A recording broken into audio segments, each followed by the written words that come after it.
Hello, and welcome to Cosmathics. This is the story of Washington, D.C., and the secrets of the Underground Pentagon. How did a muddy tract of land, chosen by compromise, transform into the grand capital of the United States? How did a city of monumental ideals come to hide a shadowy network of bunkers beneath its surface?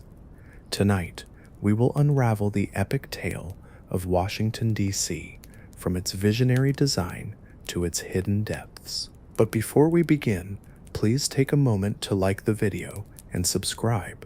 It's a simple and wonderful way to support the channel, and it means a great deal to me. I'm also curious to know where in the world and at what time you're joining me tonight, so please share in the comments. Now settle in, let the noise of the modern world fade away, and let us journey back to a time of grand plans, fiery trials, and hidden strongholds. The story of Washington, D.C.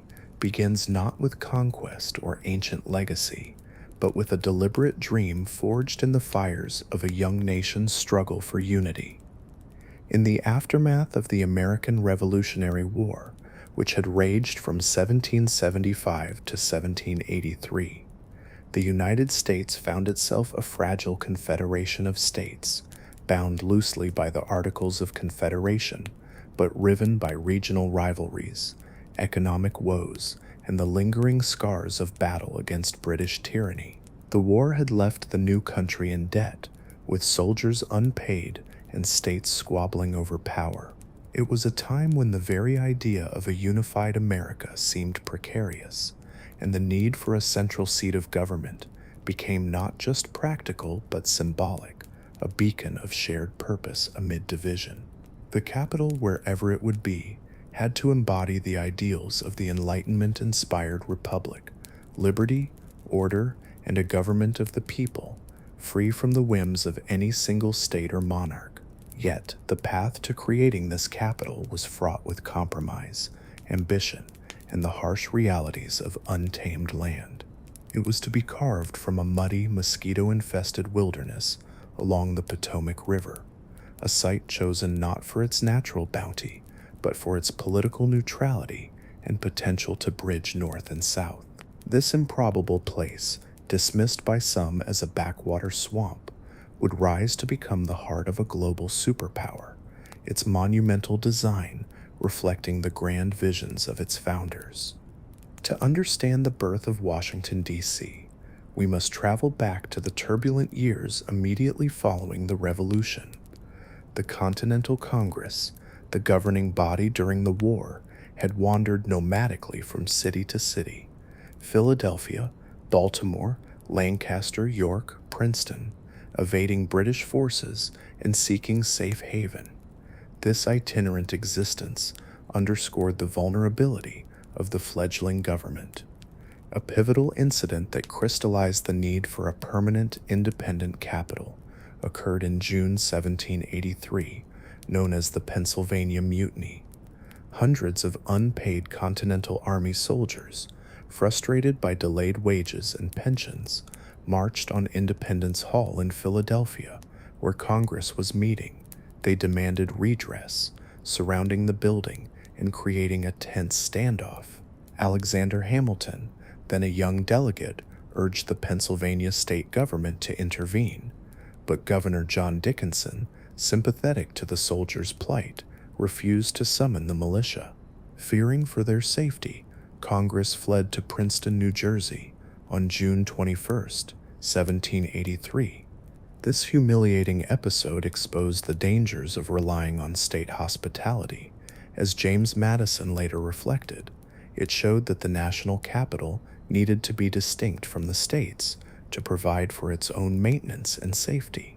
The mutiny planted the seed for a federal district, one that would belong to no state but to the nation as a whole. As the states debated a stronger union, the Constitutional Convention convened in Philadelphia in May 1787. Delegates from across the young republic, including luminaries like George Washington, who presided over the proceedings, James Madison, often called the father of the Constitution, and Benjamin Franklin, grappled with how to balance power between large and small states, slaveholding and free, agrarian and commercial interests. Amid these debates, the idea of a federal capital emerged as a practical necessity. Article 1, Section 8 of the Constitution, drafted that sweltering summer and ratified in 1788, empowered Congress to exercise exclusive legislation in all cases whatsoever over such district not exceeding 10 miles square as may by cession of particular states and the acceptance of Congress become the seat of the government of the United States. This clause was no afterthought. It was a safeguard against the kind of state interference seen in Philadelphia. Madison, in Federalist Paper No. 33, argued passionately for it. Without it, not only the public authority might be insulted and its proceedings interrupted with impunity, but a dependence of the members of the general government on the state comprehending the seat of the government for protection in the exercise of their duty might bring on the national councils an imputation of awe or influence equally dishonorable to the government and dissatisfactory to the other members of the Confederacy. The Constitution thus laid the legal foundation for a capital that would stand apart, a neutral ground where federal authority could flourish unencumbered. With the Constitution in place, the first Congress under President George Washington turned to the pressing question of where this district would be located. The debate was fierce, mirroring the nation's divides. Northern states with bustling commercial centers like New York and Philadelphia advocated for a capital in their region, arguing it would foster economic growth and accessibility.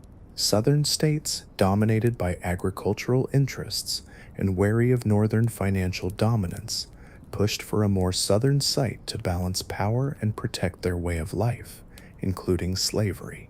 Philadelphia served as the temporary capital from 1790 to 1800, but the search for a permanent home intensified. Enter the Compromise of 1790, a masterful political bargain that would shape the nation's geography.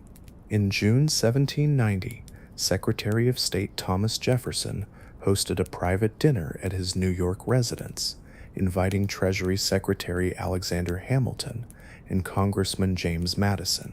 Hamilton, a Northerner, sought federal assumption of state war debts to stabilize the economy, a plan opposed by Southerners like Madison, who feared it would favor Northern speculators. In exchange for Southern support on debt assumption, Hamilton agreed to back a Southern capital. As Jefferson later recounted in his memoirs, it was observed, I forget by which of them, that as the pill debt assumption would be a bitter one to the Southern states, something should be done to soothe them, and the removal of the seat of government to the Potomac was a just measure and would probably be a popular one with them. This dinner table deal paved the way for two key pieces of legislation: the Funding Act, assuming state debts, and the Residence Act, establishing the capital. On July 16, 1790, President Washington signed the Residence Act into law, authorizing a federal district not exceeding 10 miles square on the Potomac River, between the mouths of the eastern branch, now the Anacostia River, and Conococheague Creek. The act empowered Washington to select the precise location and appoint commissioners to oversee development, with the government to relocate there by December 1800. This compromise was a triumph of pragmatism over partisanship, but it also reflected deeper tensions. Southern states, including Virginia and Maryland, had ceded land for the district, Maryland on December 23, 1788, and Virginia on December 3, 1789, ensuring the capital's placement in a region sympathetic to their interests. For Northerners, the debt assumption provided financial stability, consolidating the young republic's credit. As historian Fergus M. Bordewich noted, the capital was to be a symbol of the nation's future, a city planned for greatness. Yet the choice of the Potomac was not without controversy. Critics decried it as a remote, unhealthy wilderness, far from the centers of population and commerce. George Washington, the indispensable man of the Revolution, took personal charge of bringing this vision to life. A Virginian with deep ties to the Potomac region, he owned land near Alexandria, and his Mount Vernon estate was just 7 miles away. Washington saw the site as ideal for uniting the nation. In January 1791, he appointed 3 commissioners, Thomas Johnson, Daniel Carroll, and David Stewart, all with local knowledge, to survey and acquire land. Washington selected a diamond-shaped district below the fall line on the Potomac, encompassing the ports of Georgetown in Maryland and Alexandria in Virginia. An amendment to the Residence Act on March 3, 1791, allowed Alexandria's inclusion, but stipulated that public buildings be built only on the Maryland side. Land acquisition was no easy task. Landowners like David Burns, who held a 650-acre tract including much of the future White House site, resisted initial offers. On March 30, 1791, 19 proprietors, including Burns, signed an agreement with Washington, ceding land with compensation split between owners and the public. This deal ensured the district's formation, but it also highlighted the human cost. Much of the labor would involve enslaved workers, a stark contradiction to the Republic's ideals of liberty. The land itself presented formidable challenges. The site was a mix of rolling hills, dense forests, and low-lying marshes along the Potomac and its tributaries, including Tiber Creek, now Constitution Avenue, and James Creek. While not entirely a swamp, as the myth later exaggerated, significant portions were wetland, prone to flooding, fog, and malaria-carrying mosquitoes. Early visitors described it as a desolate wilderness, with muddy paths, stagnant pools, and humid summers that bred disease. The Potomac's tidal nature caused regular inundations, and the area's clay soil retained water, creating quagmires after rains. These conditions would plague construction, but they also symbolized the nation's determination to tame the wild for a higher purpose. As one contemporary observer noted, the spot chosen for the federal city is as romantic as it is healthful. The banks of the Potomac are high and commanding, the air pure and the water excellent. Yet the reality was harsher. Workers would battle fever, floods, and isolation in this frontier-like setting. To design the city, Washington turned to Pierre-Charles L'Enfant, a French-born engineer who had served valiantly in the Revolution, including at Valley Forge, where he designed fortifications and portraits of Washington. Appointed in March 1791, L'Enfant was tasked with creating a plan that would reflect the grandeur of the new republic, inspired by European capitals like Paris and Versailles, but adapted to American democratic principles. L'Enfant's vision was bold, a grid of north-south and east-west streets, intersected by wide diagonal avenues named after states, creating focal points for monuments and public spaces. At the center, Jenkins Hill, now Capitol Hill, would host the Congress House, with a mile-long Grand Avenue, the National Mall, leading to the President's Palace, White House, on a rise overlooking the Potomac. Circles and squares at avenue intersections would honor heroes, and a system of canals would utilize Tiber Creek for transportation and drainage. On June 27, 1791, L'Enfant presented his initial plan to Washington, and by August 19, a revised version incorporated the president's suggestions. The design embodied Enlightenment ideals, orderly geometry, symbolizing rational governance, open spaces for public assembly, and vistas that evoked power and unity. However, L'Enfant's temperament clashed with the commissioners. He demolished a proprietor's house without permission to clear an avenue, leading to his dismissal in February 1792.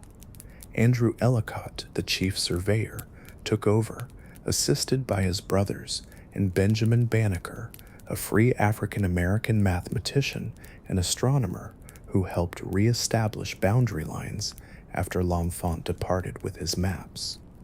Banneker's involvement, though brief, highlighted the contributions of diverse figures in the city's founding, even as slavery persisted. Ellicott's revised plan, engraved in March 1792, straightened some avenues and removed others, but retained L'Enfant's core vision.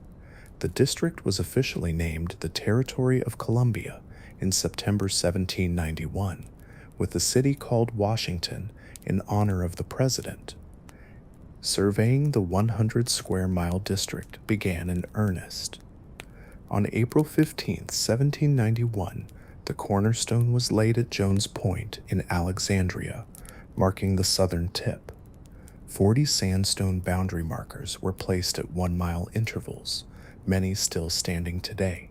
The survey, completed by January 1793, defined a diamond aligned with the cardinal directions, centered near what is now the Organization of American States.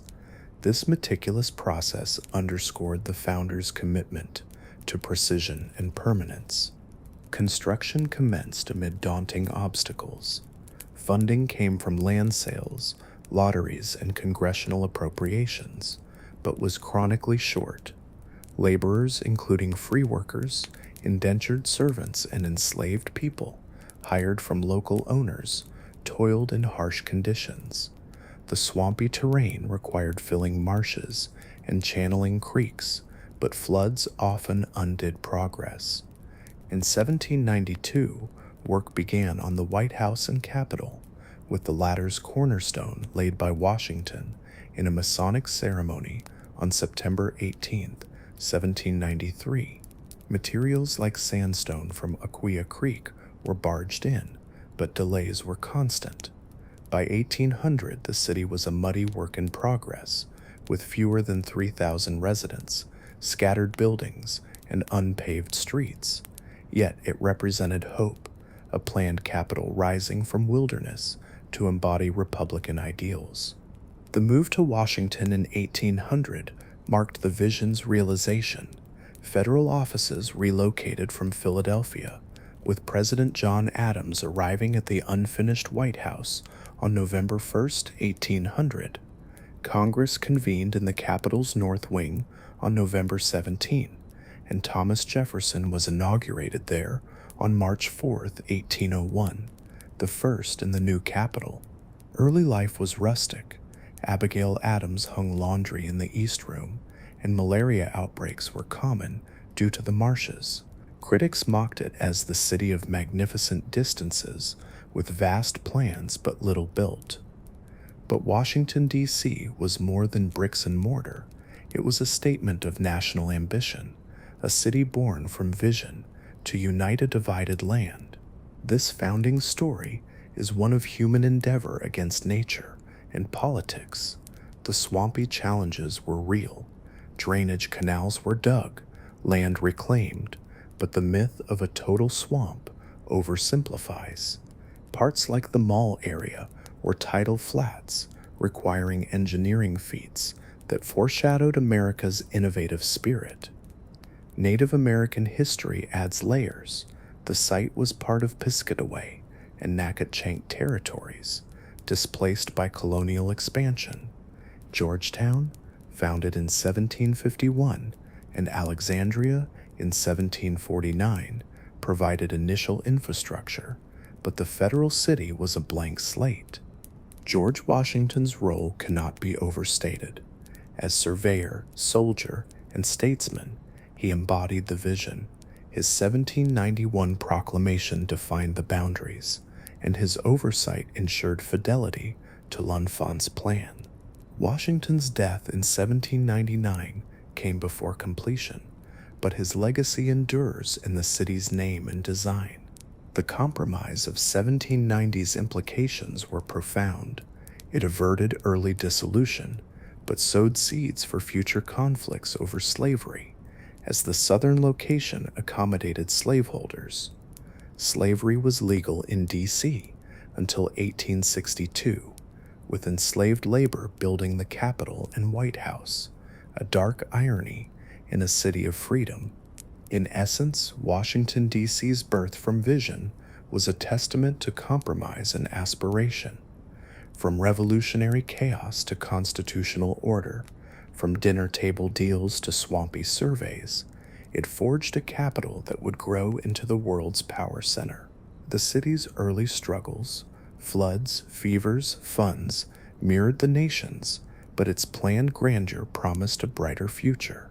As the 19th century dawned, this muddy tract began its transformation, setting the stage for monumental achievements and hidden secrets yet to come. In the swirling aftermath of the American Revolution, as the young United States grappled with its identity and sought to forge a capital worthy of its newfound independence, one man emerged to transform a muddy wilderness into a canvas of monumental ambition. That man was Pierre-Charles L'Enfant, a French-born engineer and artist whose visionary plan for Washington, D.C. would blend the grandeur of European urbanism with the symbolic ideals of a republican democracy. L'Enfant's design was not merely a blueprint for streets and buildings, it was a dream etched in geometry, a deliberate orchestration of avenues, circles, and vistas that aimed to inspire awe, foster unity, and embody the Enlightenment principles that had fueled the revolution. His plan, conceived in 1791 under the direct patronage of President George Washington, envisioned a city of wide boulevards radiating like spokes from symbolic centers of power, where the natural topography of hills and rivers would harmonize with human ingenuity to create a living monument to liberty. Yet, this grand design was born amid challenges, refined through conflict, and ultimately realized in ways that both honored and altered L'Enfant's original intent, leaving a legacy that still shapes the modern capital. Pierre-Charles L'Enfant's journey to becoming the architect of America's capital began far from the Potomac's banks in the artistic heart of 18th century France. Born on August 20, 1754, in Paris, L'Enfant was the son of Pierre L'Enfant, a painter and tapestry designer who served at the court of Louis XV. Young Pierre grew up immersed in the world of art and design, studying at the prestigious Royal Academy of Painting and Sculpture, where he learned the principles of perspective, proportion, and classical aesthetics that would later inform his urban vision. His education extended to engineering, influenced by the rationalist ideals of the Enlightenment, a movement that emphasized reason, order, and human progress. Thinkers like Voltaire and Rousseau, whose ideas permeated French society, championed the notion that society could be redesigned through enlightened planning, much like a garden or a palace. L'Enfant absorbed these concepts, blending them with practical skills in fortification and surveying, which he honed under the tutelage of military engineers. By his early 20s, he was poised for adventure, drawn to the American cause by tales of rebellion against tyranny, a cause that resonated with the revolutionary fervor brewing in France itself. In 1777, at the age of 23, L'Enfant crossed the Atlantic to join the Continental Army, volunteering his talents as an engineer in the fight for American independence. He arrived amid the harsh winter at Valley Forge, where General George Washington's troops endured starvation and cold, forging a bond with the future president that would prove pivotal. L'Enfant's artistic skills shone through, even in wartime. He painted portraits of Washington and designed fortifications, earning promotion to captain in the Corps of Engineers. Wounded at the Siege of Savannah in 1779, he demonstrated bravery that endeared him to his comrades. After the war, L'Enfant remained in America, redesigning Federal Hall in New York for Washington's inauguration in 1789, and creating emblems for the Society of the Cincinnati, a fraternal order of revolutionary officers. His work caught Washington's eye, who saw in L'Enfant a kindred spirit, a man who could translate abstract ideals into tangible form.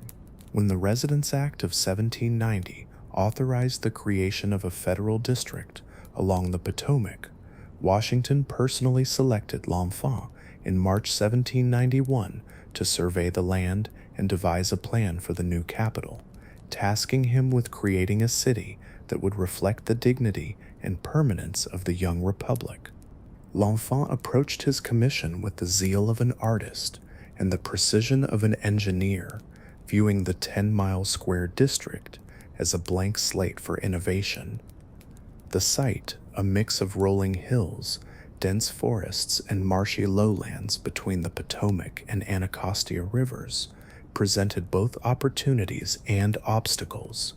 L'Enfant spent weeks horseback riding the terrain, sketching notes on topography, water sources, and views, determined to harness the natural features for dramatic effect. He identified Jenkins Hill, now Capitol Hill, as the highest point, ideal for the Congress House to symbolize legislative supremacy. From there, he envisioned a grand avenue stretching westward to the President's Palace, on a rise overlooking the Potomac, creating a visual axis of power that would link the branches of government. This axis, later known as the National Mall, was to be 400 feet wide and over a mile long, lined with gardens and public buildings, evoking the Champs-Élysées in Paris, but scaled for American grandeur. At the heart of L'Enfant's design was a masterful fusion of grid and geometry, inspired by European Baroque planning, but infused with symbolic meaning. He superimposed a rectangular grid of streets, running north-south and east-west, for practical navigation and lot division, but overlaid it with broad diagonal avenues named after the states, radiating from key points like spokes in a wheel. These diagonals created dynamic intersections, forming circles and squares where monuments could honor heroes and foster public gathering. Pennsylvania Avenue, for instance, was to connect the Capitol to the White House in a straight ceremonial line, symbolizing the balance between legislative and executive powers. Massachusetts Avenue and others fanned out to connect distant parts of the city, ensuring connectivity while providing sweeping vistas that emphasized openness and accessibility, hallmarks of democratic ideals. L'Enfant's use of geometry was deliberate and symbolic. The diagonals formed triangles and stars, evoking Masonic symbolism. Both he and Washington were Freemasons, representing unity and enlightenment. The plan's diamond-shaped district, rotated 45 degrees, mirrored a compass, guiding the nation's moral direction. Influences on L'Enfant's design were richly layered, drawing from his French heritage and the Enlightenment's rationalism. Paris, with its wide boulevards planned by Baron Haussmann's predecessors, and Versailles' formal gardens by André Lenotre, provided models for axial symmetry and grandeur. L'Enfant admired how these spaces imposed order on chaos, much as the Constitution imposed structure on the states. He also incorporated elements from ancient Rome and Greece, envisioning public squares like Roman forums for civic discourse, aligning with Republican virtues. Thomas Jefferson, who advised on the plan, suggested a compact grid like Philadelphia, but L'Enfant pushed for expansiveness, arguing in a letter to Washington that the city must accommodate future growth. The plan should be drawn on such a scale as to leave room for that aggrandizement and embellishment which the increase of the wealth of the nation will permit it to pursue at any period, however remote. This forward-thinking approach embodied Enlightenment optimism in progress. L'Enfant's symbolic geometry extended to practical features. He proposed channeling Tiber Creek into a canal system for transportation and drainage, turning a swampy nuisance into an asset. 15 public squares, one for each state, would feature fountains and statues, promoting national unity. The plan reserved sites for a national church, university, and botanical garden, envisioning a cultural hub. Vistas were key. From the capital, one could see down avenues to distant horizons, symbolizing transparency in government. L'Enfant's map, presented to Washington on June 27, 1791, was a watercolor masterpiece detailing streets, lots, and landmarks with artistic flair. However, L'Enfant's dreams soon collided with reality. Appointed commissioners, Thomas Johnson, Daniel Carroll, and David Stewart, oversaw the project, but L'Enfant chafed under their authority, viewing them as bureaucrats interfering with his vision. A major conflict arose when he demolished the home of landowner Daniel Carroll of Duddington to clear space for New Jersey Avenue, without compensation or permission, sparking lawsuits and outrage. L'Enfant refused to publish his map for lot sales, insisting on control to prevent speculation. Washington pleaded for compromise in letters, writing, "I wish you to pursue such measures as appear to you eligible and proper," but L'Enfant's intransigence persisted. By February 1792, after just 11 months, Washington dismissed him, lamenting the loss but prioritizing progress. Andrew Ellicott, L'Enfant's assistant, took over, recreating the plan from memory with help from Benjamin Banneker. Ellicott's 1792 engraved map straightened some diagonals, removed others, and added details for sales like block numbers and waterway adjustments. While faithful to the core, it was more pragmatic, facilitating development. Despite dismissal, L'Enfant's plan endured. Early construction followed his layout, with the White House and Capitol cited as envisioned. The 1901 Macmillan Commission revived elements, extending the mall and adding memorials. Today, his geometry guides the city, from traffic circles to iconic views, a testament to a dream that outlasted its dreamer. L'Enfant's life post-dismissal was tragic. He sued for compensation, dying in poverty in 1825, buried obscurely until reinterred at Arlington in 1909. Yet his grand design lives on, a symbolic tapestry of avenues and geometry that continues to inspire. By 1814, the United States had been locked in a bitter conflict with Great Britain for 2 years, a war born from maritime grievances, territorial ambitions, and the lingering shadows of revolutionary independence. This improbable clash, often dismissed as a sideshow to the greater Napoleonic struggles in Europe, would culminate in a shocking invasion that saw British troops march unopposed into the heart of the American government, torching its symbols of power in a night of flames that illuminated the fragility of the new republic. Yet, from the ashes of this disaster rose a testament to resilience, as the city rebuilt itself with a determination that forged its enduring identity as the seat of a nation unwilling to yield. The burning of Washington was not just an act of war, it was a crucible that tested the mettle of a fledgling capital, transforming devastation into a narrative of defiance and renewal. To grasp the full drama of that fateful August day, we must first journey back to the origins of the War of 1812, a conflict that simmered for years before erupting into open hostility. The tensions trace their roots to the early 1800s, when Britain, embroiled in its epic struggle against Napoleonic France, imposed stringent trade restrictions on neutral nations, including the United States. The British Orders in Council, enacted in 1807, mandated that American ships trading with France or its allies must first stop in British ports for licensing, effectively crippling U.S. commerce. This was compounded by the odious practice of impressment, where Royal Navy captains boarded American vessels and forcibly recruited sailors they claimed were British deserters, often naturalized U.S. citizens into their crews.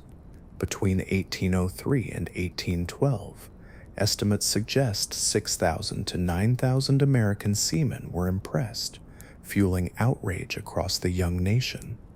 President Thomas Jefferson responded with the Embargo Act of 1807, halting all U.S. exports to Britain and France.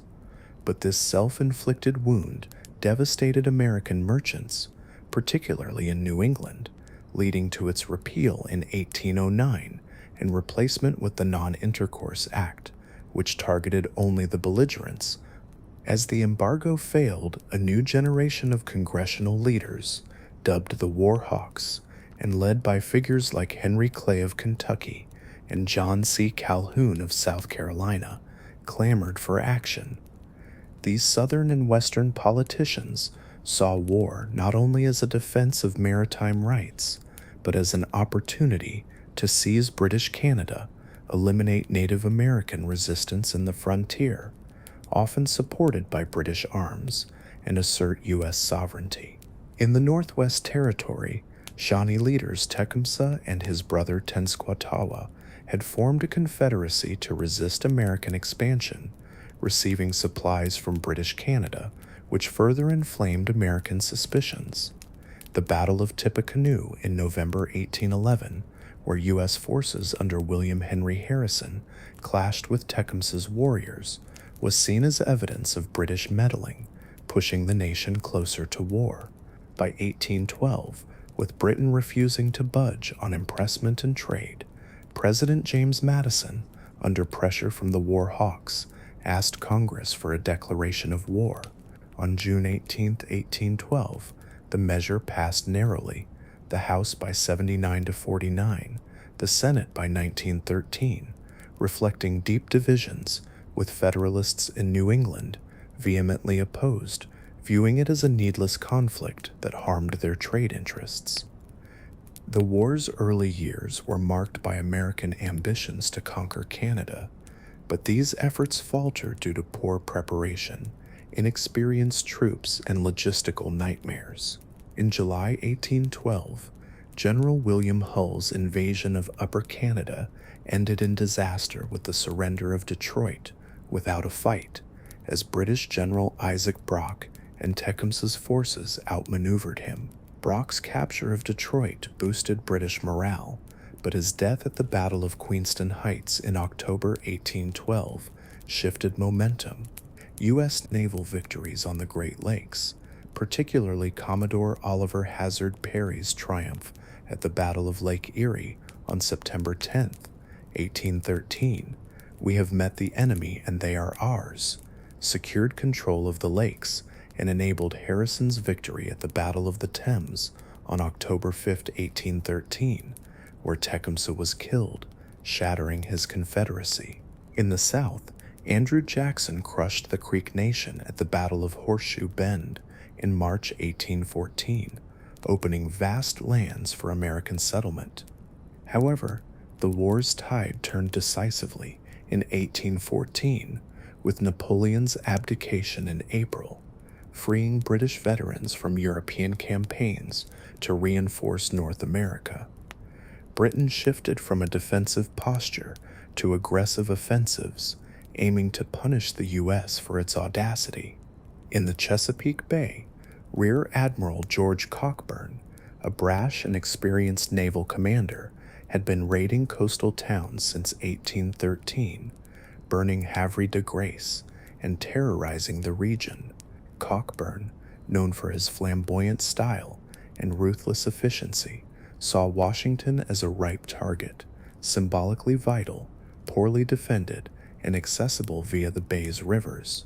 In a letter to Vice Admiral Alexander Cochrane on June 25, 1814, Cockburn argued that the capital might be possessed without difficulty or opposition of any kind, highlighting its weak fortifications and the psychological blow it would strike.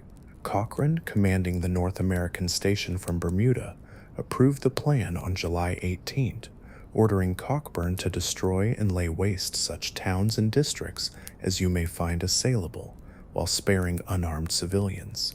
This was partly retaliation for American atrocities in Canada, including the burning of York, Toronto in April 1813, where U.S. troops looted and torched government buildings, and the destruction of Port Dover in May 1814. As British forces gathered, Washington remained woefully unprepared.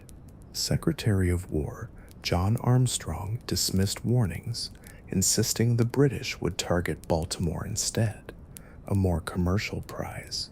President Madison, a scholarly Virginian, more at home with constitutional debates than military strategy, had created a new military district for the capital, calling for 2,000 regulars and 12,000 militia, but only a fraction materialized. The city's defenses were meager, no forts guarded the approaches, and the militia farmers, clerks, and volunteers from Maryland, Virginia, and D.C. lacked training and cohesion. Commodore Joshua Barney's flotilla of gunboats in the Patuxent River provided some resistance, but it was outmatched. On August 17, 1814, Cochrane's fleet, carrying Major General Robert Ross's 4,500 battle-hardened troops, veterans of the Peninsular War, entered the Patuxent River, landing at Benedict, Maryland, on August 19. Ross, a cautious Irish officer respected for his leadership, advanced north, brushing aside light resistance. News of the landing reached Washington, sparking panic. James Monroe, Secretary of State and a Revolutionary War veteran, scouted the British position on horseback, confirming their advance toward the capital. On August 26th, Monroe dispatched an urgent note to Madison. The enemy are advanced 6 miles on the road to the Woodyard, and our troops retiring. Our troops must be reinforced, or Washington will be in serious danger. Madison fled the city briefly to rally troops, while First Lady Dolly Madison oversaw preparations at the White House, hosting a dinner amid the chaos to maintain morale. As the British neared Bladensburg, just 6 miles northeast of Washington, American forces under Brigadier General William Winder, nephew of Maryland's governor, mustered about 6,000 men, outnumbering the British but disorganized. The Battle of Bladensburg on August 24, 1814, was a rout. The British, exhausted from marching in sweltering heat, but disciplined, crossed the eastern branch Anacostia River under fire. American militia lines crumbled. One regiment fired a single volley before fleeing, earning the derisive nickname Bladensburg Races. Barney's sailors and Marines held briefly with artillery, inflicting casualties, but were overrun. The battle lasted mere hours, with 64 British killed and 185 wounded, versus 26 American dead and 51 wounded, though hundreds deserted. Madison, observing from afar, retreated as the path to Washington lay open. With the capital defenseless, residents fled in droves. At the White House, Dolly Madison directed the evacuation, famously refusing to leave until Gilbert Stuart's full-length portrait of George Washington was saved. In a letter to her sister, she described the scene. "I insist on waiting until the large picture of Jen Washington is secured, and it requires to be unscrewed from the wall. This process was found too tedious for these perilous moments. I have ordered the frame to be broken and the canvas taken out." Assisted by enslaved servant Paul Jennings and doorkeeper Jean-Pierre Sousa, known as French John, she rolled the canvas and fled with silverware and state papers in her carriage, just hours before the British arrived. Jennings later recalled in his memoir, "Mrs. Madison ordered dinner to be ready at 3. As usual, I set the table myself and brought up the ale, cider, and wine, and placed them in the coolers, as all the cabinet and several military gentlemen and strangers were expected. But the dinner went uneaten. The British would dine on it instead." British troops entered Washington around 8 p.m.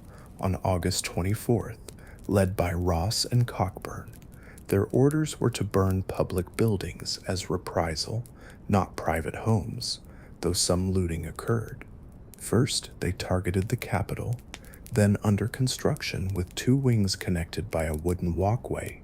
Soldiers piled furniture and books from the Library of Congress, 3,000 volumes, into a pyre in the House chamber and ignited it with gunpowder paste and Congreve rockets. The inferno raged, melting the iron roof and gutting the interior. British officer George Gleig described the scene. The blazing of houses, by which light alone we saw, was sufficiently awful, but the roaring of the flames, the crash of falling roofs, and the thunder of exploding magazines formed a scene of terrific grandeur. Next, they marched to the White House, where Cockburn mockingly toasted Madison's health with the abandoned dinner before setting the building ablaze. Flames consumed the interior, leaving charred stone walls. The Treasury and War Department buildings followed, their records turned to ash. At the Washington Navy Yard, Americans had already scorched the facilities to prevent capture, burning the frigate USS Columbia and sloop USS Argus. British troops added to the destruction, though they spared the Marine barracks and Commandant's house at Cockburn's order, respecting the Marines' stand at Bladensburg. Private homes were largely untouched, but the National Intelligencer newspaper office was ransacked for its anti-British editorials, with Cockburn ordering the destruction of all seas to prevent further insults to his name. The patent office was saved by Superintendent William Thornton's plea, arguing it housed models of universal value, not government property. As fires raged, a miraculous storm struck on August 25th, a violent thunderstorm, possibly a hurricane with tornadoes, that extinguished many blazes but caused chaos, uprooting trees and collapsing buildings. Gleig noted, "Of the prodigious force of the wind, it is impossible for you to form any conception. Roofs of houses were torn off by it and whisked into the air like sheets of paper. At the Greenleaf's Point Arsenal, British troops disposing of gunpowder triggered an explosion, killing up to 30 soldiers and injuring more." The storm convinced Ross to withdraw after 26 hours, fearing supply lines and American reinforcements. By August 25th, the British retreated to their ships, leaving a smoldering city. The destruction was profound. The Capitol, White House, Treasury, and War Department lay in ruins, with damages estimated at £365,000, about $5.5 million today. The Capitol alone costing $787,163, over $11 million. Madison returned on September 1st, issuing a proclamation decrying the deliberate disregard of the principles of humanity and calling for defense. Congress reconvened on September 19 in the Patent Office, debating relocation to Philadelphia or Georgetown, but voted 83 to 54 to stay, affirming commitment to the Capitol. Property owners funded the old brick Capitol at $25,000 for temporary use, completed by December 1815. On February 13, 1815, Congress appropriated $500,000 for rebuilding. Reconstruction began swiftly. James Hoban, original White House architect, oversaw its rebuilding, using scorched walls and repainting them white, popularizing the name White House. Madison returned in 1815, but full occupancy waited until 1817 under President James Monroe, who imported French furnishings. For the Capitol, Benjamin Latrobe was rehired in April 1815, redesigning interiors with marble columns and a copper dome, reopening in 1819. Charles Bulfinch completed it in 1826, altering Latrobe's plans. The Navy Yard was rebuilt and the city grew, with new buildings rising from ruins. This resilience symbolized national spirit.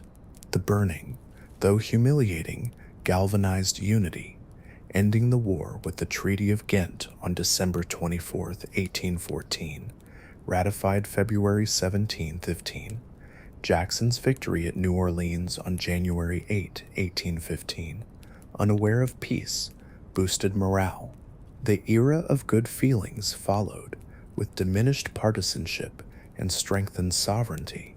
Washington emerged stronger, its reconstruction a metaphor for the Republic's endurance, proving that even in flames, the capital could rise anew. In the grand tapestry of Washington, D.C.'s evolution, the Capitol and the White House stand as twin pillars of the American Republic, their gleaming facades and hallowed halls embodying the ideals, struggles, and triumphs of a nation forged in revolution.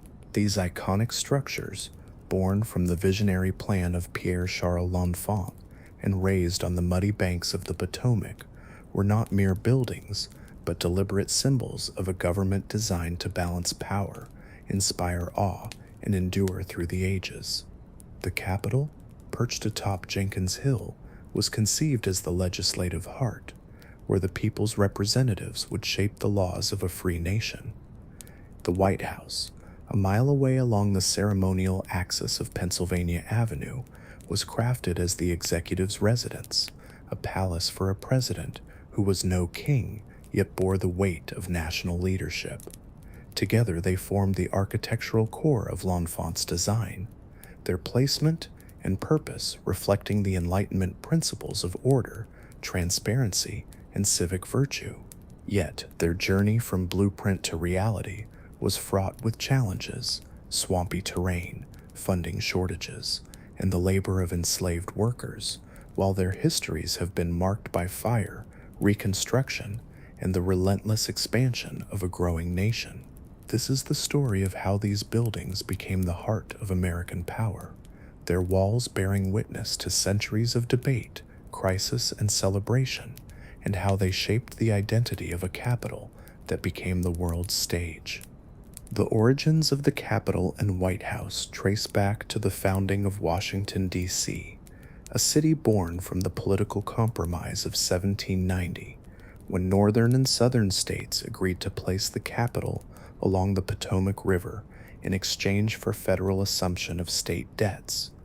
President George Washington, tasked by the Residence Act with overseeing the federal district's creation, envisioned these buildings as the physical embodiment of the Constitution's separation of powers. The Capitol, as L'Enfant described in his 1791 plan, was to be a palace for the Congress, situated on the highest point, Jenkins Hill, renamed Capitol Hill, to signify the primacy of the legislature in a democratic republic. The White House, which L'Enfant called the President's Palace, was placed on a rise overlooking the Potomac, connected to the Capitol by a grand avenue, symbolizing the executive's role as a servant of the people, not a monarch above them. Both sites were chosen for their commanding views and symbolic resonance, anchoring L'Enfant's geometric vision of radiating avenues and public squares. Washington, a surveyor and landholder himself, personally inspected the sites, ensuring their alignment with the city's plan, and appointed commissioners Thomas Johnson, Daniel Carroll, and David Stewart to manage construction. The Capitol's design process began with a competition announced in March 1792, overseen by Washington and Secretary of State Thomas Jefferson, who sought a structure that would rival European parliaments in grandeur, but reflect American simplicity. Jefferson, an architect himself, favored neoclassical designs inspired by ancient Rome, believing they evoked republican virtues of justice and civic duty. The competition drew 16 entries, but none initially satisfied the commissioners. Dr. William Thornton, a Scottish-born physician and amateur architect from the West Indies, submitted his design late, in January 1793, after the deadline.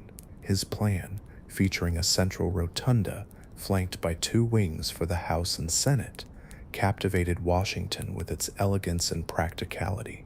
Thornton's vision included a low dome, Palladian windows, and a facade adorned with columns, blending classical symmetry with American innovation. Washington declared it grand and simple, and Jefferson praised its light and airy aesthetic, securing Thornton's victory despite objections from professional architects like Stephen Hallett, whose competing design was deemed too ornate. Thornton, untrained but brilliant, became the capital's first architect, though his lack of technical expertise required the hiring of supervisors like Hallett and later James Hoban to execute the work.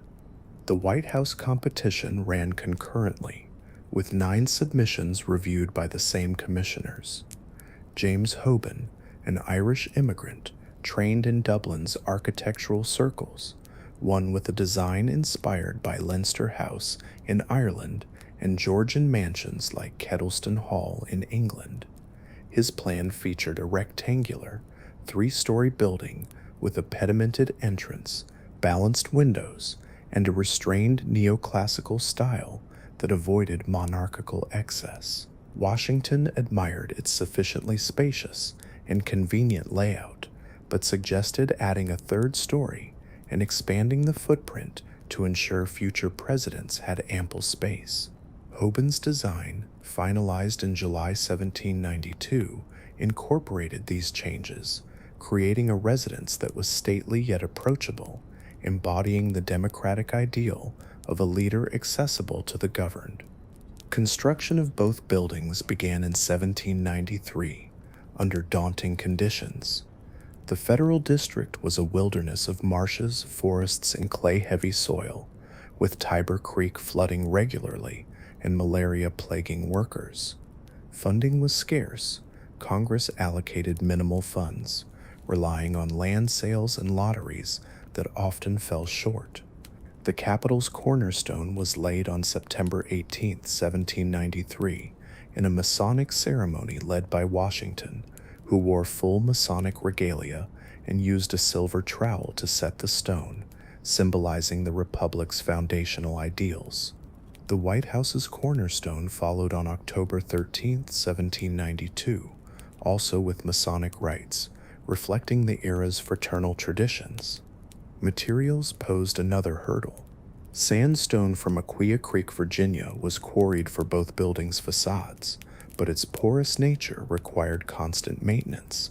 Timber came from local forests, bricks were fired on site, and lime for mortar was sourced from nearby kilns. Labor was a mix of free craftsmen, indentured servants, and enslaved workers hired from local owners, who received $60 per year per worker. Enslaved laborers, like those cutting stone or hauling materials, were integral, a stark contradiction to the building's democratic symbolism. Records show workers like Negro Jim and Negro Tom toiling alongside Irish stonemasons, enduring grueling conditions in summer heat and winter mud. Progress was slow and fraught. The Capitol's north wing, intended for the Senate, was prioritized due to budget constraints, with workers battling floods and disease. By 1800, only this wing was habitable, with a temporary wooden structure connecting to the unfinished south wing for the House. The White House, meanwhile, saw its exterior walls rise by 1798, but interiors remained bare. When President John Adams and First Lady Abigail Adams moved in on November 1st, 1800, the mansion was a damp, drafty shell, with wet plaster and no furniture. Abigail famously hung laundry in the East Room, writing to her daughter, "The house is made habitable, but there is not a single apartment finished. We have not the least fence, yard, or other convenience without." Congress convened in the Capitol's north wing on November 1730, and Thomas Jefferson's inauguration there on March 4, 1801, marked the city's official role as capital, though it remained a muddy village of 3,210 residents, including 623 free blacks and 1,402 enslaved people. The War of 1812 brought both buildings to the brink of destruction. On August 24, 1814, British troops under Major General Robert Ross and Rear Admiral George Cockburn stormed Washington after routing American militia at Bladensburg. The Capitol was their first target. Its unfinished state, two wings linked by a wooden walkway, making it vulnerable. Soldiers piled furniture, books from the Library of Congress, and gunpowder in the House chamber, setting it ablaze with Congreve rockets.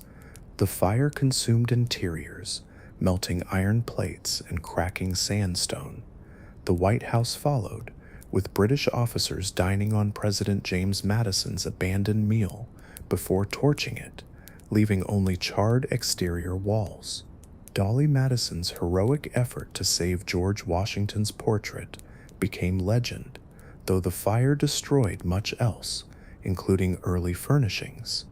A providential storm on August 25 extinguished flames but caused further damage, collapsing roofs and scattering debris. Reconstruction transformed both buildings into enduring symbols. James Hoban returned to rebuild the White House, reusing scorched walls and painting them white, cementing the name White House. By 1817, President James Monroe occupied it, importing French furniture to restore elegance. Benjamin Latrobe, rehired for the Capitol in 1815, redesigned interiors with marble columns and a copper dome, reopening the north wing in 18. Charles Bulfinch completed the Capitol in 1826, adding a central rotunda and a larger dome, though it was smaller than today's iconic cast-iron structure, erected in the 1850s. Congress allocated $500,000 for repairs, and public subscriptions aided recovery, reflecting national resolve. As the 19th century progressed, both buildings grew in stature and function. The Capitol expanded to accommodate a growing nation, with new wings added in the 1850s under Thomas U. Walter, who designed the current 208-foot dome, completed in 1863 amid the Civil War. The House and Senate chambers, now grand halls with frescoes and chandeliers, hosted pivotal debates: Missouri Compromise, Dred Scott, Lincoln's assassination aftermath, shaping America's destiny. The White House evolved from a residence to a global symbol, hosting presidents from Andrew Jackson to Abraham Lincoln. Jackson added the North Portico in 1829, enhancing its grandeur, while Lincoln used it as a wartime command center, pacing its halls during the Civil War. First ladies like Julia Tyler and Sarah Polk redefined its social role, hosting lavish receptions that drew diplomats and dignitaries. The buildings also bore witness to America's moral struggles. Slavery, legal in D.C. until 1862, tainted their construction, with enslaved laborers shaping the very stones of liberty's temples. The Capitol's Statuary Hall, established in 1864, later housed statues honoring figures like Frederick Douglass, reflecting a slow reckoning with this legacy. The White House, too, saw enslaved servants like Paul Jennings, who saved Washington's portrait, navigate its halls, their stories only recently acknowledged. By the 20th century, both buildings were global icons. The Capitol's dome, illuminated at night, became a beacon of democracy, hosting inaugurations and state funerals. The White House, renovated by Theodore Roosevelt in 1902 and rebuilt internally under Harry Truman in 1948 due to structural decay, adapted to modern needs while preserving its historic core. Events like Franklin Roosevelt's fireside chats, broadcast from the White House, and Martin Luther King Jr. His 1963 speech near the Capitol cemented their cultural significance. Today, the Capitol and White House remain the heart of American power. The Capitol, with its 540 rooms and 658 windows, hosts Congress's daily work, its chambers echoing with debates on war, rights, and budgets. The White House, with 132 rooms and 35 bathrooms, is both home and office, its Situation Room a nerve center for global crises. Their symbolic weight endures.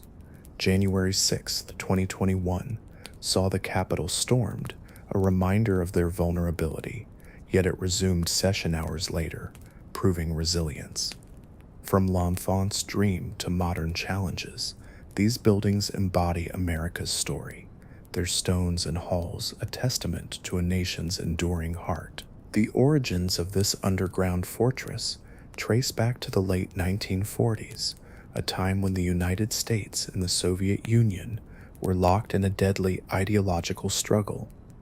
The dropping of atomic bombs on Hiroshima and Nagasaki in 1945 had ushered in a new era of destruction, one where entire cities could vanish in a flash of light.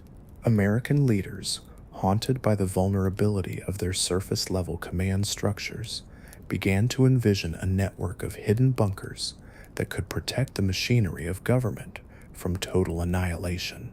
President Harry S. Truman, fresh from the trials of World War II, authorized the initial planning for what would become a vast continuity of operations program. The Pentagon, that iconic five-sided symbol of American military might, completed in 1943, was seen as particularly exposed. Its above-ground offices housed the nerve center of the Department of Defense, but in the event of a Soviet strike, it could be reduced to rubble in seconds. Something more resilient was needed, a backup, a shadow Pentagon buried deep in the earth. Construction began in earnest in 1951, under the utmost secrecy. The chosen site was not beneath the Pentagon itself, though rumors persist of hidden basements and tunnels there, but rather in the rugged terrain of Raven Rock Mountain near Blue Ridge Summit in Pennsylvania, just a short helicopter flight from Washington, D.C. This location was ideal, far enough from the capital to avoid a direct hit on D.C. affecting it, yet close enough for rapid relocation. The project, codenamed Site R, or simply The Rock, was shrouded in classified documents and guarded by layers of security. Workers, many of them local miners and engineers sworn to silence, blasted into the granite heart of the mountain. They excavated massive caverns, carving out spaces that would house entire buildings underground. The scale was staggering. Over 100,000 tons of rock were removed, creating a complex that spanned more than 700,000 square feet. Two massive blast doors, each weighing 34 tons and capable of withstanding a nuclear explosion, guarded the entrances. These doors, engineered to seal hermetically, were designed to protect against not just blasts, but also radiation, biological agents, and electromagnetic pulses that could fry electronics. Inside this mountain fortress, the Underground Pentagon took shape as a self-contained city. Imagine descending through dimly lit tunnels, the air growing cooler and heavier with the weight of the earth above. At the core are 5 multi-story buildings, suspended on massive springs to absorb shock waves from nuclear detonations. These structures, built entirely within the caverns, include offices, living quarters, and command centers. Power comes from redundant generators fueled by vast underground diesel tanks, ensuring electricity for months without resupply. Fresh water is drawn from 2 enormous reservoirs carved into the rock, holding millions of gallons purified through advanced filtration systems. Air is circulated via a sophisticated ventilation network, filtered to remove contaminants and maintain breathable conditions even if the surface world is poisoned. There's even a fully stocked bar, a nod to the human need for morale in crisis, alongside dining halls, a hospital, dental clinic, and fitness areas. This was no mere shelter, it was a duplicate Pentagon, capable of housing up to 3,000 personnel including military leaders, civilian officials, and support staff. The purpose of Site R was crystal clear: continuity of government. In the event of a nuclear attack on Washington, key figures from the Department of Defense would be evacuated here to maintain command and control. Communication systems, hardened against interference, link the bunker to other sites like Mount Weather in Virginia, which serves a similar role for civilian government branches, and the Cheyenne Mountain Complex in Colorado, home to NORAD. Underground antennas and satellite uplinks ensure that orders can be issued to military forces worldwide, even as mushroom clouds rise over the capital. During the Cold War, drills were conducted regularly, simulating doomsday scenarios where helicopters whisked away top brass from the Pentagon's helipad to Raven Rock's hidden entrances. One such exercise in the 1960s involved President Dwight D. Eisenhower himself, who inspected the facility and approved its expansions. The bunker was equipped with the latest technology of the era: teletype machines, early computers, and secure phone lines that could connect to the White House or strategic bomber bases. But the Underground Pentagon was not without its controversies and mysteries. Rumors swirled about even deeper levels, perhaps connected by secret tunnels to the actual Pentagon in Arlington, Virginia. While official records deny extensive tunnel networks directly linking the two, declassified documents hint at underground passageways within the Pentagon itself, including the National Military Command Center, NMCC, in its basement levels. This mini bunker beneath the Pentagon serves as the primary command hub during crises, with reinforced walls and backup systems. It's here that decisions like launching nuclear retaliatory strikes would be made in real time. Stories persist of a vast subterranean world under D.C., with tunnels snaking from the White House to the Capitol and beyond, some dating back to the Civil War, but expanded during the Cold War. One such tunnel, confirmed in historical accounts, runs from the White House to the Treasury Building, built in 1941 for emergency evacuations. As the Cold War intensified, Site R evolved. In the 1970s and 1980s, under Presidents Richard Nixon and Ronald Reagan, upgrades included advanced computer systems and EMP-protected electronics. Reagan, in particular, was briefed on nuclear war scenarios that highlighted the bunker's role. Declassified briefings from 1983 reveal how the president was shown simulations of a Soviet attack, with Site R as the fallback position for directing the nation's response. The bunker was tested during events like the Cuban Missile Crisis in 1962, when partial activations occurred, and again on September 11, 2001, when Vice President Dick Cheney was reportedly directed to a secure location, though he chose the White House bunker instead. Site R stood ready. Yet, for all its fortifications, the Underground Pentagon raises profound questions about survival and society. Who gets to enter this arc of continuity? The answer, buried in classified continuity plans, prioritizes military and executive leadership, leaving the general populace to fend for themselves. Critics, including former officials like Catherine Austin Fitts, have claimed that trillions of dollars were secretly funneled into such facilities, building an elite underground network while surface infrastructure crumbled.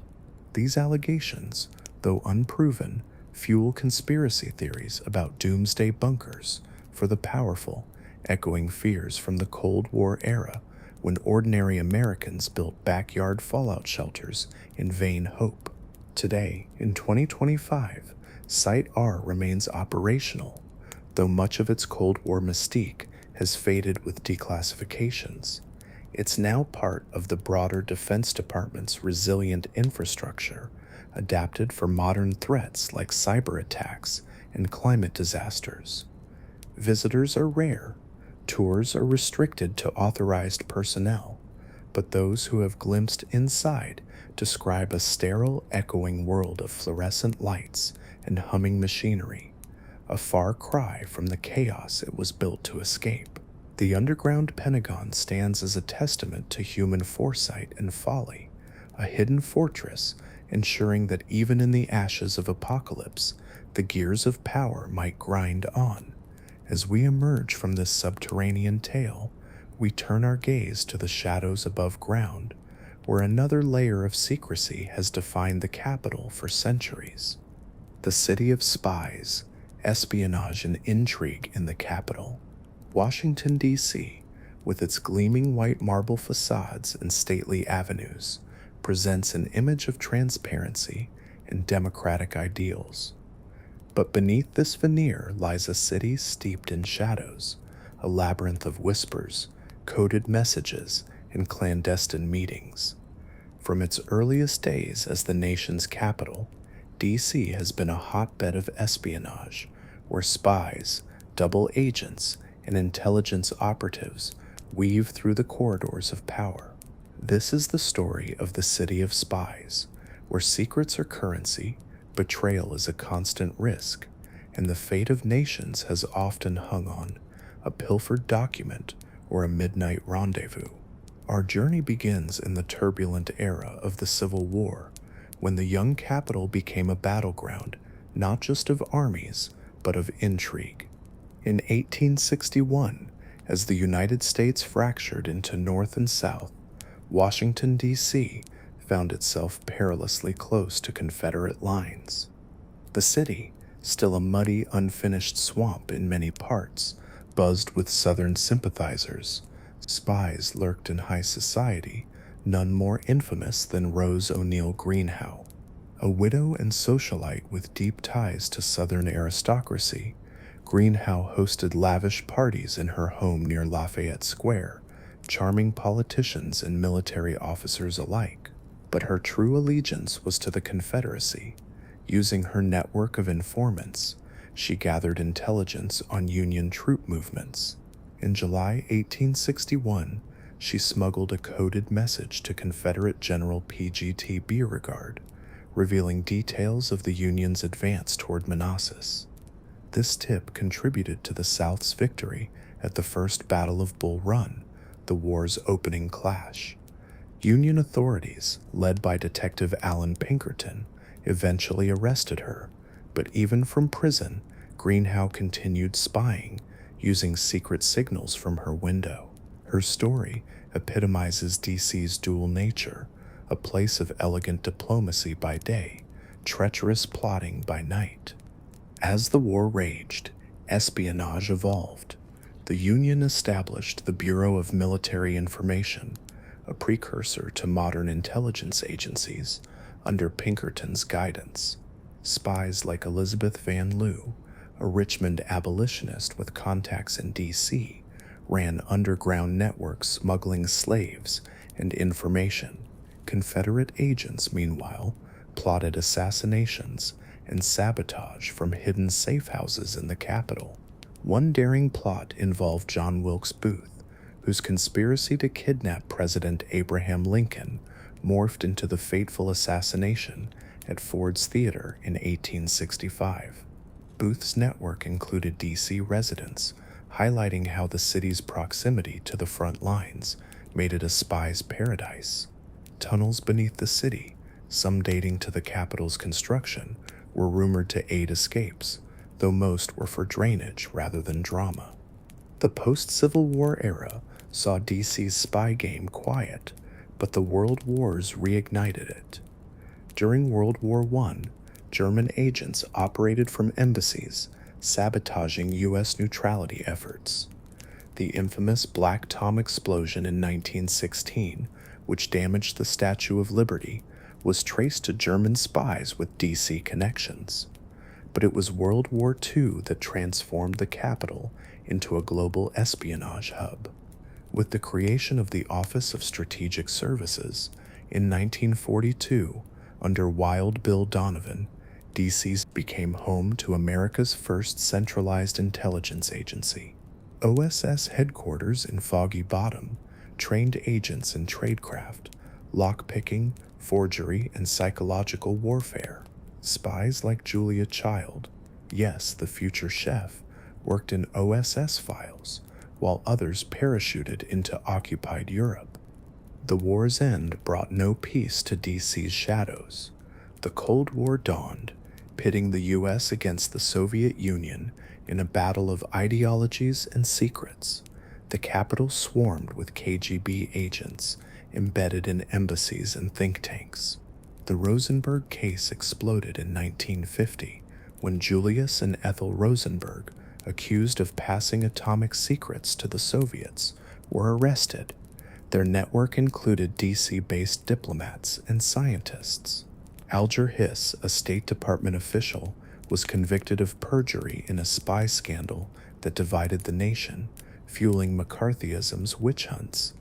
DC's parks and benches became drop sites for dead drops, hidden messages in film canisters, or under bridges. The 1960s and 1970s amplified the intrigue.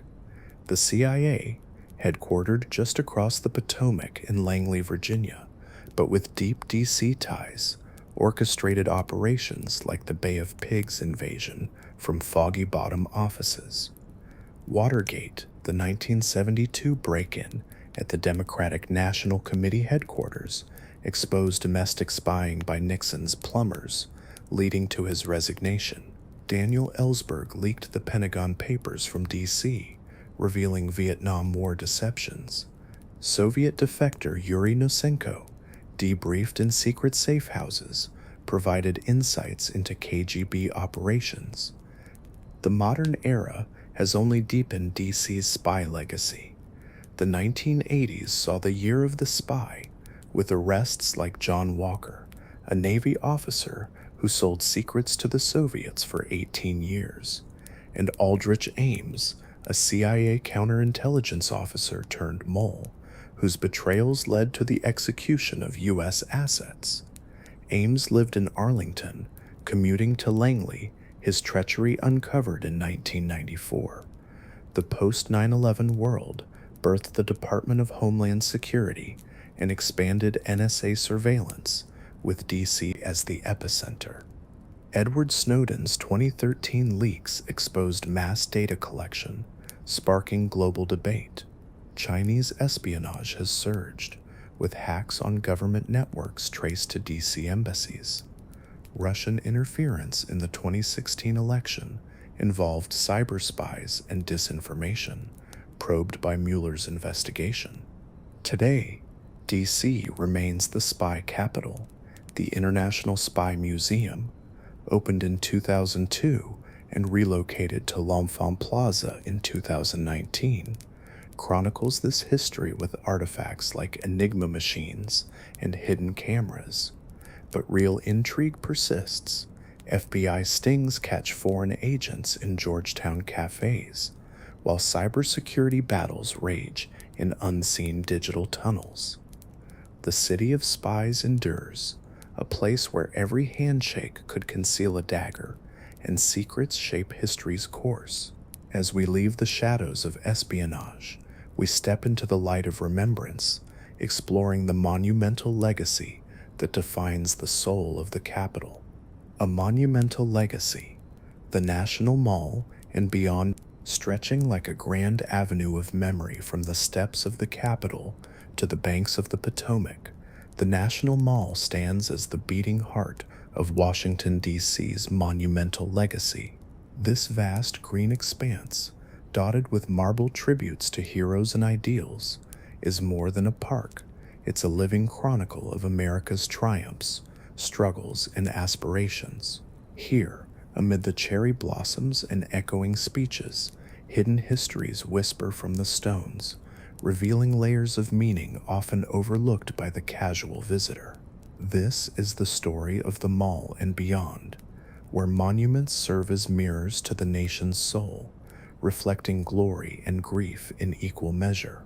Our exploration begins with the mall's conception, a visionary element of Pierre Charles L'Enfant's 1791 plan for the capital.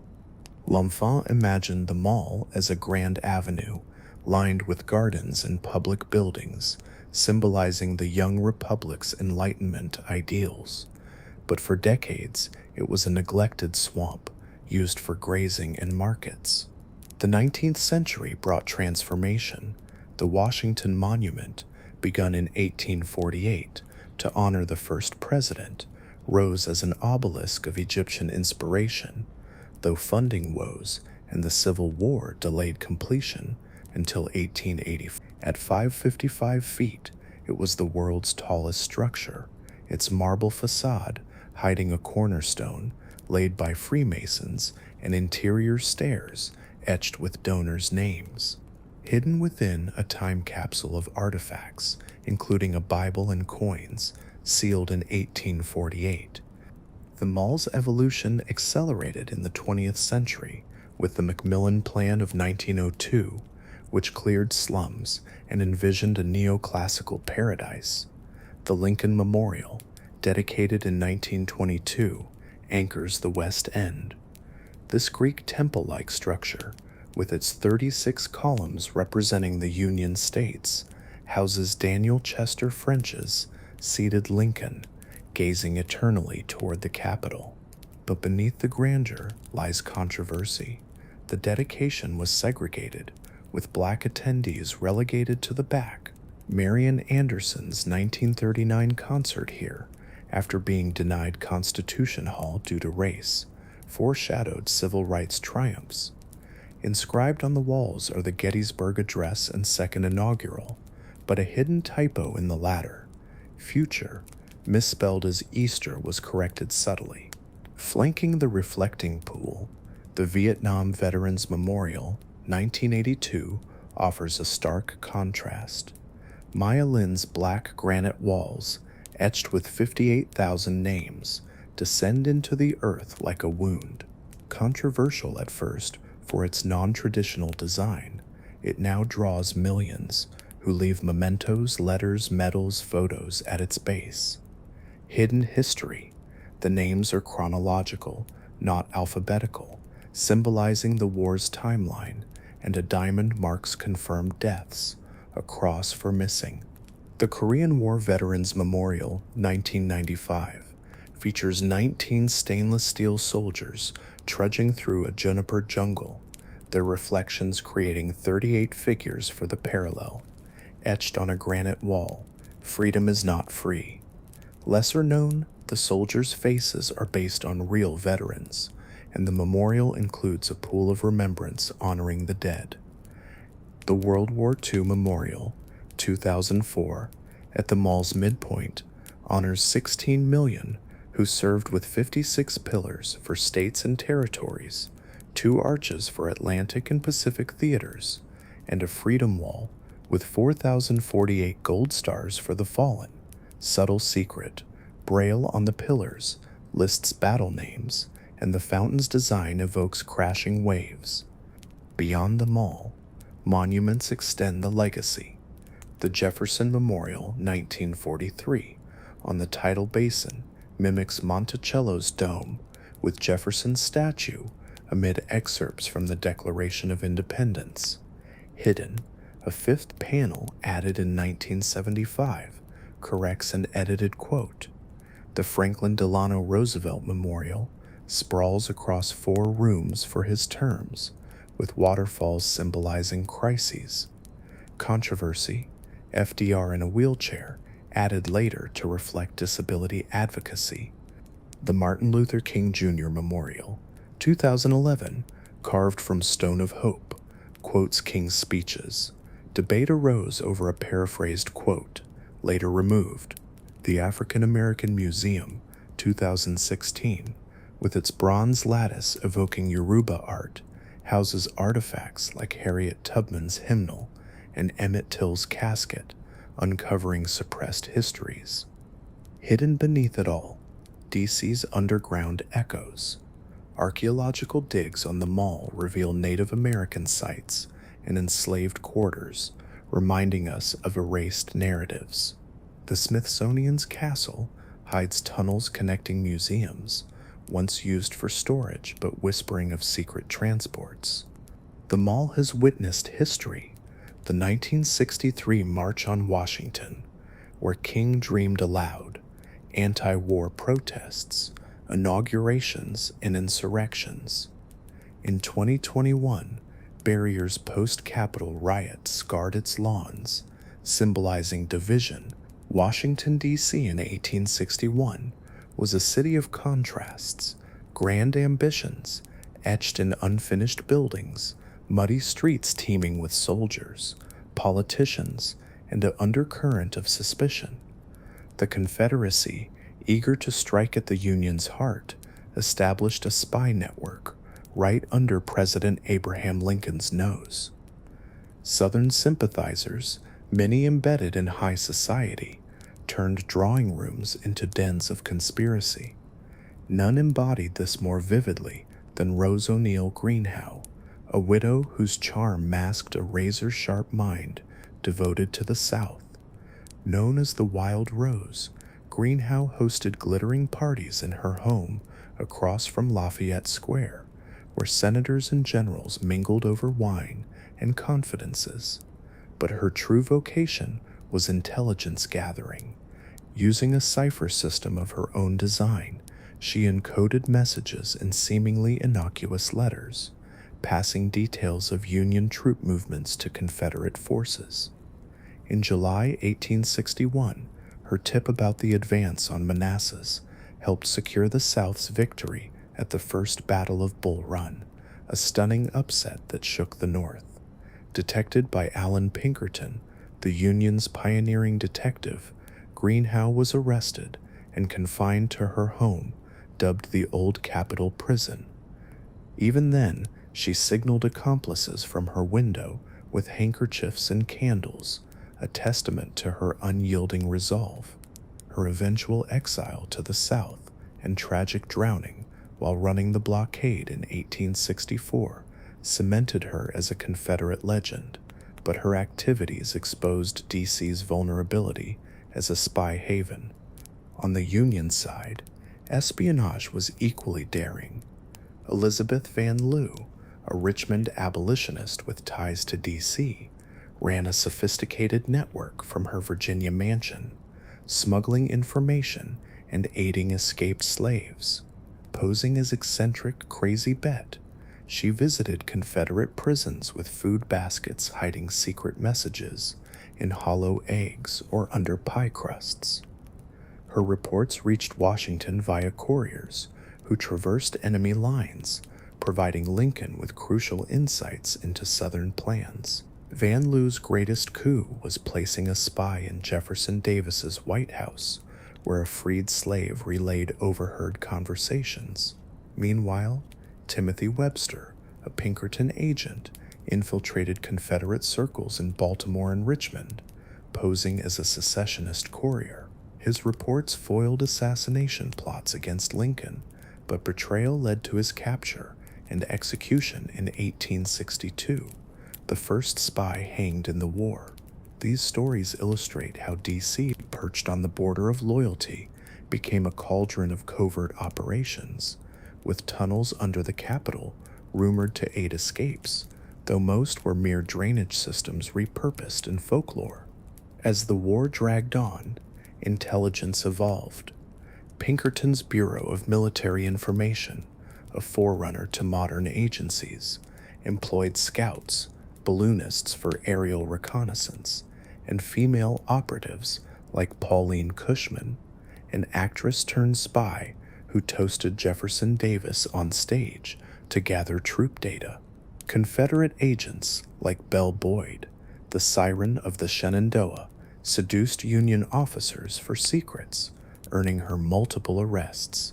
In D.C., the Old Capitol Prison held suspected spies, its cells echoing with interrogations. The war's end in 1865 didn't extinguish the flame. John Wilkes Booth's assassination of Lincoln at Ford's Theater was the culmination of a spy ring plot hatched in the Capitol's boarding houses. This era set the template: D.C. as a nexus where personal charm, coded missives and bold risks intertwined with national fate. The World Wars thrust D.C. into global espionage. In World War I, German agents operated from embassies, sabotaging U.S. neutrality with bombings like Black Tom Island in 1916, linked to D.C. diplomats. The Capitol's codebreakers in the Black Chamber deciphered enemy cables, foreshadowing future intelligence. But World War II transformed the city. The Office of Strategic Services, founded in 1942 under William Wild Bill Donovan, headquartered in Foggy Bottom, trained agents in sabotage and psychological warfare. Julia Child, before her culinary fame, filed OSS reports. Mo Berg, a baseball player, spied on Nazi atomic programs. DC's streets buzzed with covert meetings as Allied and Axis agents vied for advantage. Post-war, the CIA's 1947 creation in Langley, with deep DC roots, marked the dawn of professionalized spying. The Cold War elevated DC to spy supremacy. As tensions with the Soviet Union mounted, the capital swarmed with KGB operatives. The Rosenberg case in 1950 exposed an atomic spy ring. Julius and Ethel Rosenberg, convicted of passing bomb secrets, were executed in 1953 amid controversy. Alger Hiss, a State Department official, faced perjury charges in 1948 for alleged Soviet ties. His trial igniting McCarthyism, DC's parks became dead drop sites, benches hiding microfilm. Aldrich Ames, a CIA officer, betrayed dozens of agents to the KGB from 1985, receiving millions. Arrested in 1994 near his Arlington home, his treachery led to executions. Robert Hansen, an FBI counterintelligence expert, spied for 22 years, selling secrets from DC offices. His 2001 arrest revealed drop sites in Foxstone Park. These moles devastated U.S. intelligence, exposing vulnerabilities in the heart of power. Other Cold War dramas unfolded in DC's shadows. The Year of the Spy in 1985 saw arrests like John Walker, a Navy warrant officer who sold codes for 18 years. Ronald Pelton, an NSA analyst, walked into the Soviet embassy offering signals intelligence. Sites like Chadwick's Bar in Georgetown witnessed Ames's first KGB meeting. The old Soviet embassy on Wisconsin Avenue was a hub for walk-ins. The Pierce Mill in Rock Creek Park hid a CIA listening post. Espionage extended to allies. Israeli agent Jonathan Pollard, arrested in 1985, stole classified documents from DC offices. The Cuban Missile Crisis in 1962 saw DC abuzz with urgent cables as spies like Oleg Penkovsky provided vital Soviet intel. These episodes painted DC as a chessboard where every move could trigger Armageddon. The post-Cold War era brought new threats. The 1990s saw continued Russian spying, but 9/11 shifted focus to terrorism. The CIA and FBI, with DC command centers, ramped up surveillance. Edward Snowden's 2013 leaks from Hawaii exposed NSA programs, sparking debates in DC halls. Modern espionage blends cyber and human. Chinese agents hack government networks from embassies. Russian interference in 2016 elections involved DC-based disinformation. The International Spy Museum, opened in 2002 and relocated to L'Enfant Plaza in 2019, chronicles this with artifacts like Enigma machines and Ames's chalkmark signals. Spy tours visit drop points in Lafayette Park, where Hansen left packages. Today, an estimated 10,000 spies blend into DC's fabric. Diplomats, journalists, students using apps for encrypted drops. The Capitol's intrigue endures, a reminder that in the game of nations, secrets are the ultimate weapon. As we step from the shadows of spies into the light of legacy, we turn to the National Mall, where monuments stand as eternal witnesses to America's story. A monumental legacy. The National Mall and beyond. The National Mall, that vast emerald ribbon stretching from the Capitol's dome to the Lincoln Memorial's gaze, is more than a park. It's the nation's front lawn, a canvas where history is etched in stone and bronze. Here, amid the cherry blossoms' fleeting pink and the eternal hum of tourists, stand monuments that capture the soul of America, triumphs forged in revolution, sorrows born of war, and ideals that continue to inspire. But these icons hold secrets, hidden histories whispered in their designs, controversies buried in their foundations, and stories of the events that have unfolded at their feet. This is the tale of the mall's monumental legacy, from the towering obelisk honoring the father of the country to the reflective pools mirroring civil rights struggles, extending beyond to lesser-known gems that enrich the Capitol's narrative. As we wander this sacred ground, we uncover the layers beneath the marble, revealing how these structures not only commemorate the past, but shape our understanding of the present. Our journey begins with the Washington Monument, the mall's soaring centerpiece, a 555-foot obelisk that pierces the sky like a declaration of independence. Conceived in 1783 by the Continental Congress to honor George Washington, the first president and revolutionary hero, its construction was a saga of delays, funding woes, and political drama. Work started in 1848 under architect Robert Mills, who envisioned a grander design with a colonnaded base, but costs scaled it back to a simple Egyptian-style obelisk. By 1854, only 152 feet rose, halted when the anti-immigrant Know Nothing Party seized control of the society overseeing it, leading Congress to withhold funds for 5 years. The Civil War further stalled progress, leaving the stub as a mocking stump amid grazing cattle. Resumed in 1876, the upper portion used different marble, creating a subtle color shift visible today, about a third up, a testament to the nation's fractured era. Completed in 1884, it was the world's tallest structure until the Eiffel Tower, its capstone set amid Masonic rituals echoing Washington's own Freemason ties. Inside, a time capsule in the cornerstone holds a Bible, coins, and newspapers. The aluminum pyramid cap, then rare, bears lightning rods. Controversies abound, rumors of a curse from the Pope's donated stone, smashed by know-nothings, closures for repairs after a 2011 earthquake revealed cracks. Fun facts include its once open stairs, site of jumps until banned, and the Kilroy was here graffiti from Detchwi Eye, hidden in the Detchwi Eye Memorial nearby.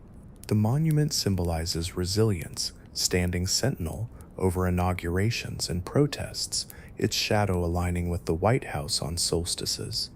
Westward lies the Lincoln Memorial, a Greek temple of democracy honoring the 16th president who preserved the Union.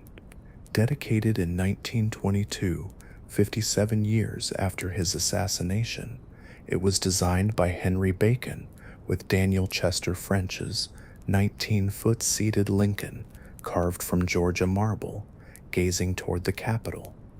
The 36 columns represent states at his death. Murals depict unity and emancipation, but secrets lurk. A typo in the second inaugural inscription, future, as future, corrected with filler. Urban legends of Robert E. Lee's face in Lincoln's hair, or sign language in his hands, left A, right L.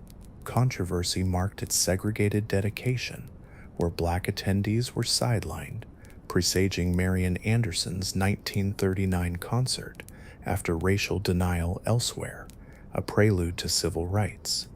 The mall's reflecting pool, site of Martin Luther King Jr., Priest's 1963 I Have a Dream speech before 250,000, amplified the memorial's role in justice.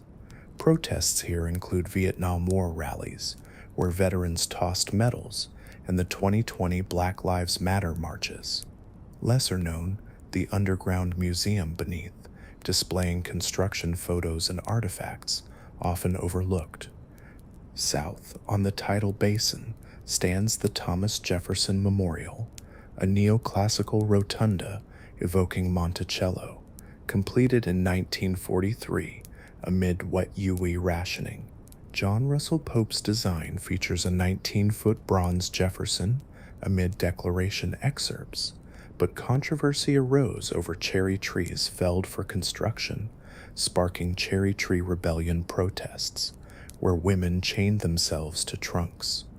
The statue, cast in plaster then bronze post-war, holds a fifth panel added in 1975 to correct a quote. Hidden facts: the dome's oculus aligns with solstices, underwater tunnels connect to maintenance. The site hosts annual Cherry Blossom Festival, gifted by Japan in 1912, symbolizing friendship. Events include equal rights rallies, tying to Jefferson's complex legacy on slavery. War memorials add somber layers. The Vietnam Veterans Memorial's black granite walls, designed by Maya Lin in 1982, list 58,320 names chronologically. A Wound in the Earth, controversial for its minimalism, but now revered, with diamonds for confirmed deaths, crosses for missing. Visitors leave artifacts, boots, letters, collected by rangers. The Korean War Veterans Memorial's 19 steel soldiers reflect to 38, evoking the 38th parallel, faces based on real veterans.